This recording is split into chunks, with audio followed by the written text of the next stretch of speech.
Monsieur le doyen, mesdames et messieurs les membres du jury, chers collègues, le oui a-t-il besoin du non pour l'emporter? La réponse à cette question réside assurément en un plaidoyer pour l'humanité, tant elle contient l'origine de tous nos maux et le fil d'Ariane de nos amours. Admettons dès lors l'évidente évidence, l'homme qui combat peut perdre, mais l'homme qui ne combat pas a déjà perdu. Et de toutes les batailles humaines, s'il en est une qui nous ronge davantage que les autres, parce qu'elle est universelle et vitale, c'est bien la bataille pour l'amour. Il n'y a pas ici-bas de combat plus noble, mais point non plus de plus éprouvant. L'homme amoureux est un soldat. Les armes dont il fait l'usage meurtrissent sur son côté et aucune médecine ne le soulage parce que les plaies de l'amour sont irrémédiables. Vous êtes, messieurs, ces glorieux éclopés. Imaginez plutôt un jeune dandy du XXIe siècle, de type étudiant en sociaux, futur chômeur donc, un peu mégalo-hipster sur les bords, aux cheveux gominés et à la coupe Playmobil. Comme vous, il aime. Elle est belle, elle est swag, et les bouquins qu'elle a empruntés la semaine dernière semblent indiquer qu'elle sait au moins lire. Lui, il la guette. Ce sniper transi d'amour connaît l'emplacement exact de ses 3 zones préférées à la BU et a scruté au moins 20 fois l'unique photo floue à laquelle il a accès sur Facebook. Au moment propice, soirée droit, il l'aborde et lui glisse à l'oreille des mots explicites, pressants, lourds. Le nom de la donzelle n'aura pas fusé que déjà notre dandy aura reçu la meilleure des leçons. Pour qu'il eût la femme, il eût fallu qu'il eût son cœur, et pour avoir son cœur, qu'il sût lui faire la cour. Pire encore est le sort du juriste amoureux, puisqu'en pieux dévot, il enlèvera la sabine, enfreindra les règles avec passion, et déploiera une bravoure incroyable pour se présenter avec félicité devant monsieur le maire, au bras de celle à la taille bien faite pour laquelle il a le béguin. Ils finiront ensemble autour d'un bon filet de julienne et s'ils pouvaient mourir l'un pour l'autre, nul doute qu'ils le feraient. Finalement, la guerre que l'homme mène pour la conquête d'un cœur a donc de cela commun avec toutes les guerres qu'elle n'a qu'une finalité, celle de faire rendre les armes à l'être qui lui dit non. Tâchons alors de ne pas cacher les glorieuses difficultés de ces messieurs à se faire aimer des dames, et admettons qu'en amour, plus la bataille est belle, plus la victoire est grande. Comment donc un oui pourrait-il l'emporter sans le non? Le oui victorieux de l'être aimé peut-il seulement exister sans que l'amoureux transi n'ait eu à vaincre ses réticences? Où donc est sa victoire s'il n'a pas eu de peine?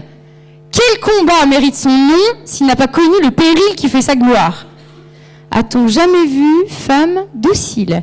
Ou, si cette dernière a existé, a-t-on jamais vu un homme se languir d'une proie facile? La proie facile est ordinaire, médiocre, tout juste consommable. Elle satisfait l'instant. Elle n'inspire pas de grands sentiments, mais le contentement qu'elle procure est à la hauteur de sa docilité. Il est facile, agréable, mais sans surprise, banal et artificiel. Ses effets sont indéniablement efficaces, mais ils sont éphémères. La proie facile donne un plaisir fugace, mais n'inspire pas la conquête. La proie facile dit oui, s'achète, se vend ou se délaisse. La femme aimée, elle, se conquiert. En définitive, si la guerre militaire nous fait poser des bombes, la guerre pour l'amour s'attaque à des bombes. Qu'il se lève celui qui rêve d'une femme facile à conquérir, d'une fadette sans esprit et sans âme, d'un oui soumis et imbécile, d'une docile créature navrante qui dit oui car ne pouvant dire non, qui donne tout sans être sûr de recevoir, mais qui voudrait de ce pauvre petit être inspirant la supériorité quand l'amour, lui, nous fait sentir si petit et si humble. Rêvez-vous de cet être ordinaire et limité? Gardez à l'esprit que sans QI, votre bel oiseau ne chantera pas. Mais nom de Dior, rêvez à Charlize Theron ou alors Réal, sans lesquels la vie n'est guère limpide. Ne vous contentez pas d'une pauvre baie Chanel et désirez l'inatteignable. Ainsi donc, qu'il parle ou se taise à jamais, celui qui ne rêve pas à l'extraordinaire, à la créature plus déesse que femme, infiniment désirable car lointaine, qu'il ose s'appeler homme, celui qui ne préfère pas s'adonner au fantasme, plutôt qu'à la réalité décevante, qui ne trouve pas dans l'attente une jouissance inattendue, dans la distance soigneusement entretenue, une promesse de joie. Cet idéal universel que je vous mets au défi de mettre en doute ce soir ne tient pas tant à la nature de l'homme qu'à celle de la femme. Loin de moi l'idée de démasquer mes pères et de mettre fin à l'esprit de conquête, l'être humain n'est pas pacifiste et le concept des amours paisibles l'ennuie. Mais laissez-moi vous dévoiler un secret qui, je l'espère, messieurs, vous sera Salvador Dali en est témoin. Voici donc la substantifique moelle de vérité qui manque à tous les mâles d'ici et d'ailleurs. La femme est un être diabolique et pour que vous lui disiez oui, elle s'échine à dire non. Nul être ne maîtrise mieux qu'elle le double langage. Par cette malice, elle l'emporte toujours, pour peu que la nature lui ait fait don des attributs avantageux ou de la beauté, ou de l'esprit, ou des deux, pour les plus gâtés ou les plus riches. La femme n'est ainsi pas compliquée, elle est intelligente. La femme n'hésite pas, elle est prudente. La femme sonde le cœur et l'ausculte, à défaut de donner le sien. Par cette machinerie, à l'insu de tous, elle règne en maître sur le monde.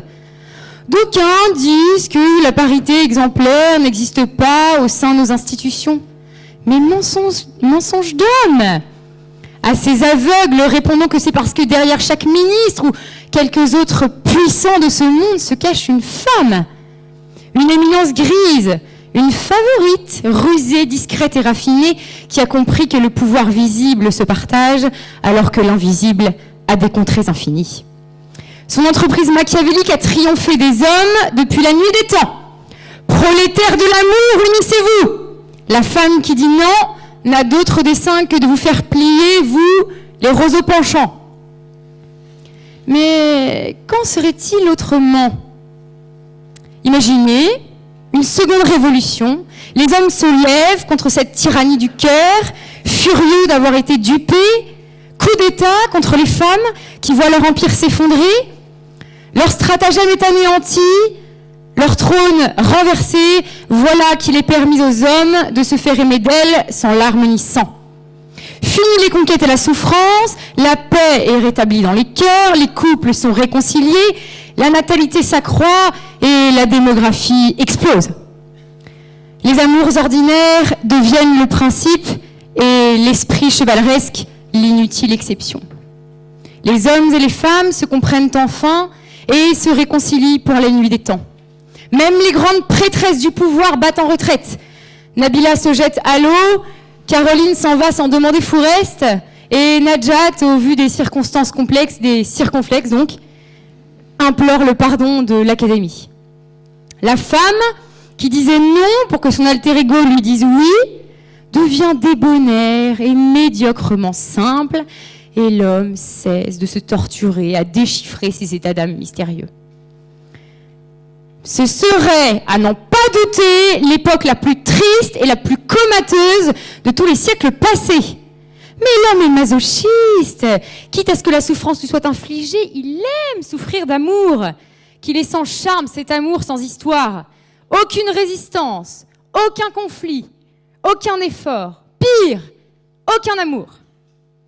Quant à vous, mes chers confrères, ne soyez jamais complaisants avec ce monde tristement pacifié et gardez à l'esprit que la fraternité conduit la justice au chômage.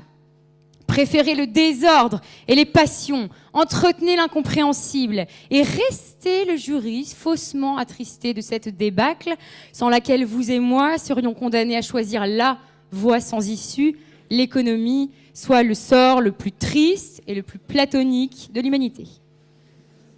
Quand l'avocat est au chômage, le monde s'ennuie. et s'ennuie, c'est bien court. Mais le plus noble des codes n'étant pas celui du travail, ni du commerce, mais celui de l'honneur, sachez surtout qu'aucun oui du juge ne l'emporte sans que l'avocat n'ait eu à pourfendre avec panache le glaive de son contradicteur. Et pour ne pas vous brûler les ailes, sachez donc vous casser la voix. Alors, mesdemoiselles, continuez à dire non et vous connaîtrez l'extraordinaire. Sachez dire ou, stop, un instant et vous fixerez pour un tas d'années la sensualité. Ne rendez les armes que lentement et vous connaîtrez la volupté. Que votre oui soit une issue glorieuse, un nouvel Austerlitz. Quant à vous, messieurs, restez conquérants. On n'a jamais vu d'amour facile orner nos livres, ni l'histoire se faire en un jour. Le monde, lui, s'est fait en 7, mais il me suffira d'1 minute pour terminer. La nature m'a faite femme, je le suis et le resterai. Personne mieux que moi ne saurait donc déjouer ce que le oui d'une Ève représente de larmes et de douleur pour l'Adam qui s'est voulu l'entendre. Et si nous sommes damnés à souffrir, autant que ce le soit d'amour.